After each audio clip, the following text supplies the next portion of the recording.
hand of his God was on him.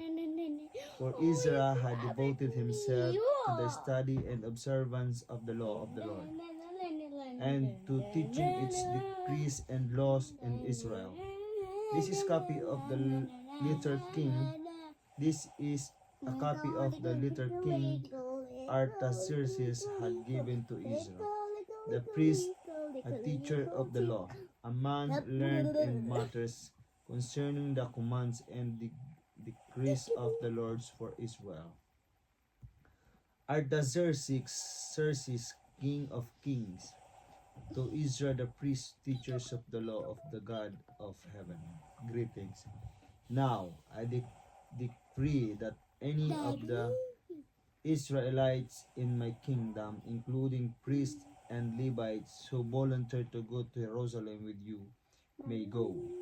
You are sent by the king and his 7 advisors to inquire about Judah and Jerusalem with regard to the law of your God, which is in your hand. Moreover, you are to take with you and silver and gold that the king and his advisors have freely given to the God of Israel, who is dwelling in Jerusalem.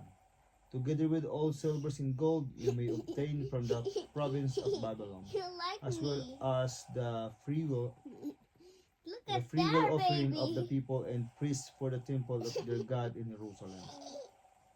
With this money, be sure to buy bulls, rams, and male lambs, together with their grain offering.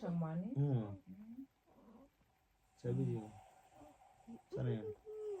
With this money, be sure to buy bulls, rams, and male lambs, together with their grain offering and drinks offerings. May drink din, and sacrifice them on the altar of the temple of your God in Jerusalem.